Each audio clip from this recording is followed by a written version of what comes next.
Ciao a tutti, mi chiamo Francesco, ho 42 anni e vi propongo questo canale di approfondimento storico e politico che rappresentano da sempre le mie grandi passioni da quando ero ragazzo, da quando ero adolescente. Voi direte che brutta adolescenza, però ognuno poi coltiva le proprie passioni. E quindi mi piace condividerlo anche oggi con uno strumento di questo tipo, con giovani, con chiunque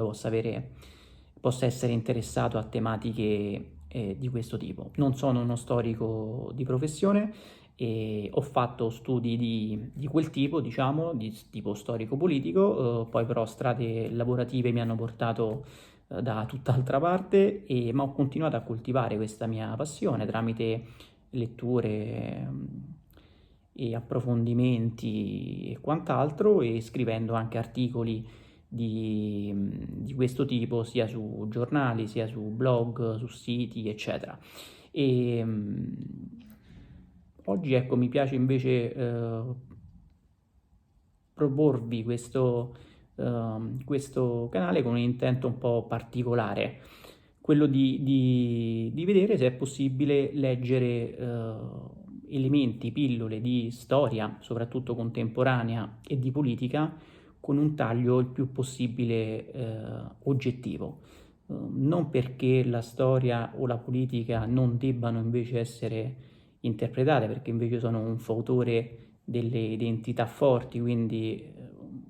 ogni fatto storico poi viene interpretato in base alla propria identità, alla propria sensibilità, eccetera.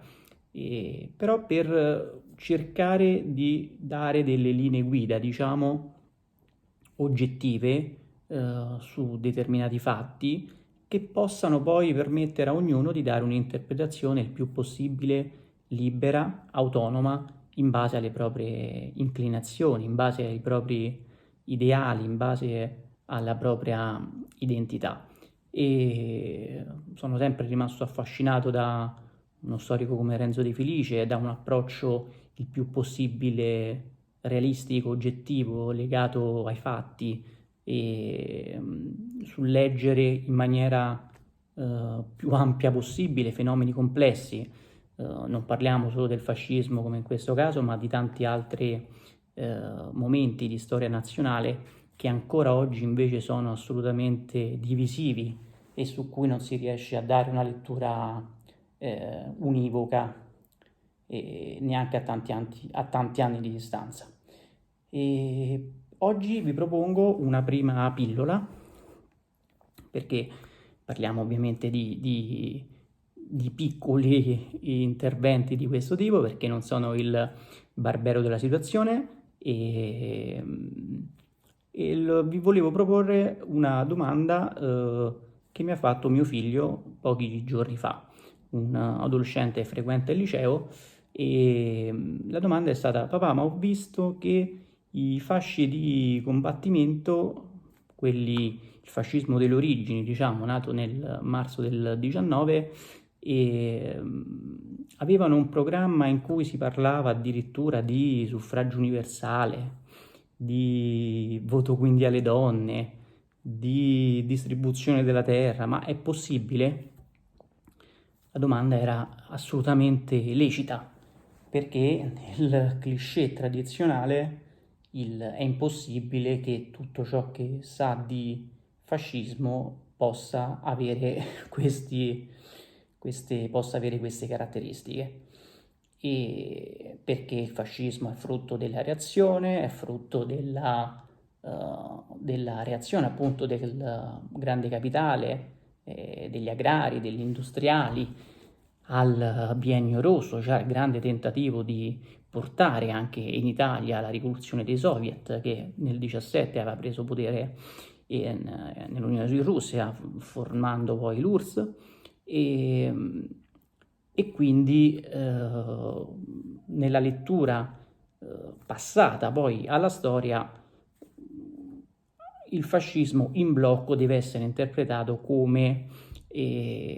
movimento reazionario, movimento al servizio di interessi borghesi, movimento di reazione appunto alla alla spinta rivoluzionaria che viene invece dalle masse popolari, dal proletariato, eccetera.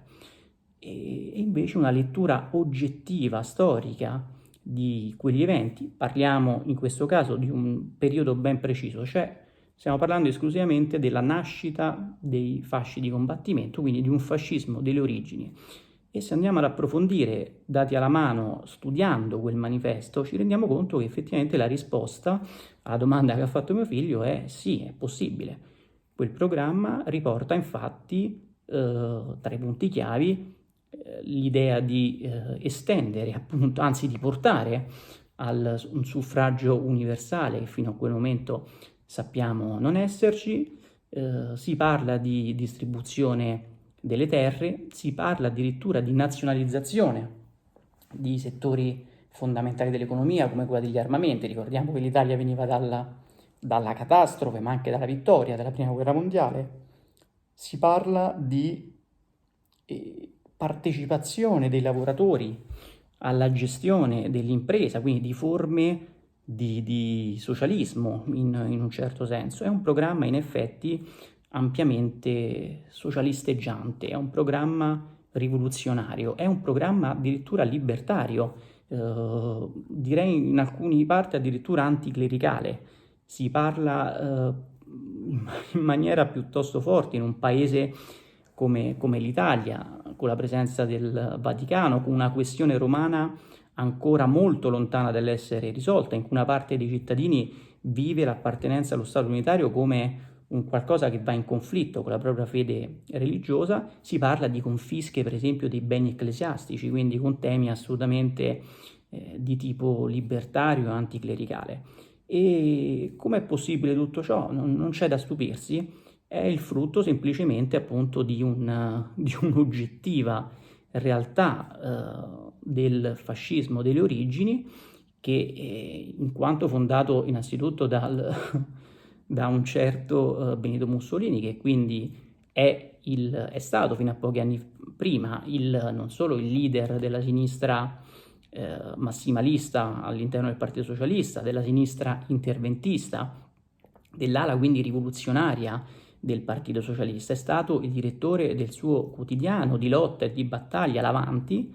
e dopo la guerra questo fascismo embrionale delle origini nasce proprio tra la fusione di culture di questo tipo, cioè l'ala appunto massimalista, rivoluzionaria, socialista rivoluzionaria, l'elemento nazionalista, l'elemento combattentistico, quindi con le sue avanguardie più audaci, no? Il fenomeno per esempio dell'arditismo e il repubblicanesimo di stampo mazziniano, tante culture che fondano, che si propongono con questo movimento rivoluzionario delle origini e con un programma quindi che possiamo assolutamente in maniera oggettiva definire un programma rivoluzionario di stampo socialista e per molti versi potremmo addirittura usare un termine di stampo democratico, democratico radicale, quasi russoniano. E quindi questa è la risposta data appunto da una lettura e dall'approfondimento del programma e delle culture politiche di questo, della nascita dei fasci di combattimento nel marzo del 1919. Questo non significa ovviamente che poi il fascismo sia diventato questo, che abbia messo in atto i punti di quel programma, e anzi sarà interessante magari in un'altra pillola parlare poi ma quanto di quel programma rivoluzionario o di quelle intenzioni si sono trasformate, sono diventate realtà nel fascismo invece che si fa regime prima e dittatura e fino all'epilogo poi della Repubblica Sociale e della fine stessa di Mussolini. E lo vedremo in un'altra occasione. Detto questo, ci tengo anche a precisare che l'obiettivo di questo canale non è quello di fare la solita tarantella revisionista su questo o su quell'episodio della Seconda Guerra Mondiale, del fascismo, cose del genere, ma solo cercare di contribuire con con delle piccole pillole, con delle piccole analisi, alla costruzione di una storia nazionale il più possibile condivisa e il più possibile oggettiva, in cui ci si possa ritrovare basandosi proprio sui fatti, sui dati. Poi ognuno ovviamente con le proprie sensibilità, le proprie letture, le proprie storie è libero di interpretare a modo suo. Però ecco, sarebbe importante se su certi capisaldi si potesse dare una lettura il più possibile realistica, oggettiva, neutrale, non faziosa, e, per anche trasmettere alle nuove generazioni dei punti fermi di storia nazionale. E quindi proporremo d'ora in avanti altre pillole, ci rivedremo alla prossima. So che l'albero alle spalle fa Natale, ma fa anche molto scesa in campo di Berlusconi, ma l'intento è stato ovviamente del tutto casuale. Grazie a tutti.